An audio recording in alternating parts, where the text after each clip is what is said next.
ಇಂದಿನ ವಿಡಿಯೋ ವಿಷ್ಣು ಸಹಸ್ರನಾಮ ಸ್ತೋತ್ರದ 73ನೇ ಶ್ಲೋಕದ ಬಗ್ಗೆ.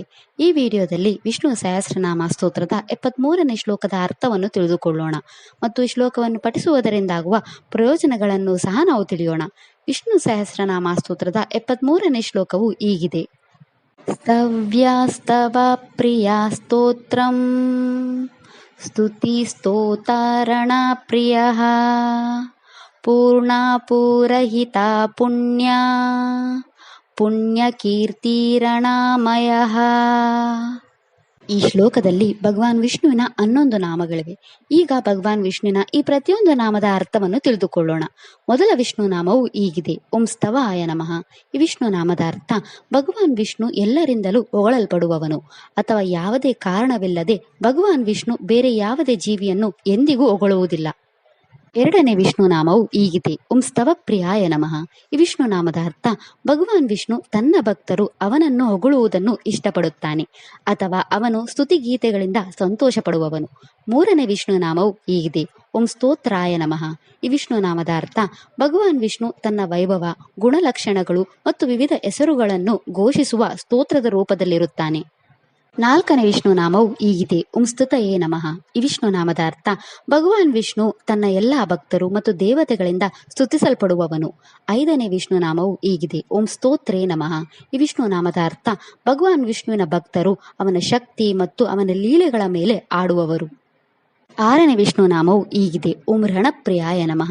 ಈ ವಿಷ್ಣು ನಾಮದ ಅರ್ಥ ಭಗವಾನ್ ವಿಷ್ಣು ಯುದ್ಧವನ್ನು ಇಷ್ಟಪಡುವವನು ಅಥವಾ ಲೋಕ ರಕ್ಷಣೆಗಾಗಿ ಯುದ್ಧದಲ್ಲಿ ಹೋರಾಡಲು ಇಷ್ಟಪಡುವವನು. ಏಳನೇ ವಿಷ್ಣು ನಾಮವು ಹೀಗಿದೆ. ಓಂ ಪೂರ್ಣಾಯ ನಮಃ. ಈ ವಿಷ್ಣು ನಾಮದ ಅರ್ಥ ಭಗವಾನ್ ವಿಷ್ಣು ಸಂಪೂರ್ಣ ಮತ್ತು ಸ್ವಯಂಪೂರ್ಣ. ಅವನು ಎಲ್ಲ ಶಕ್ತಿಗಳು ಮತ್ತು ಶ್ರೇಷ್ಠತೆಗಳ ಮೂಲವಾಗಿದ್ದಾನೆ.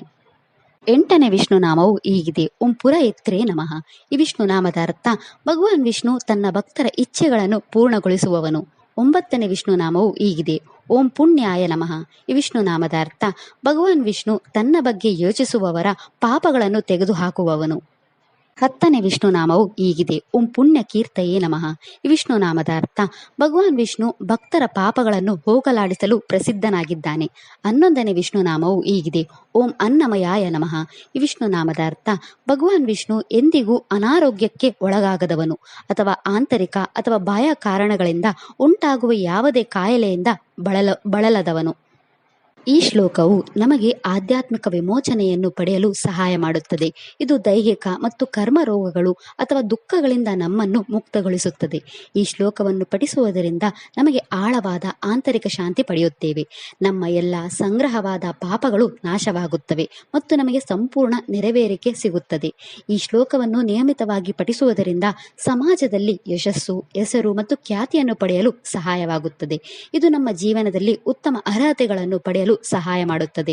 ಮೂಲ ನಕ್ಷತ್ರಕ್ಕೆ ಸೇರಿದ ಜನರು ತಮ್ಮ ಜೀವನದಲ್ಲಿನ ಎಲ್ಲಾ ಸಮಸ್ಯೆಗಳನ್ನು ತೊಡೆದುಹಾಕಲು ಮತ್ತು ನಿಮ್ಮ ಜೀವನದಲ್ಲಿ ಎಲ್ಲಾ ಶುಭಗಳನ್ನು ಪಡೆಯಲು ಈ ಮಂತ್ರವನ್ನು 27 ಬಾರಿ ಜಪಿಸಬೇಕು.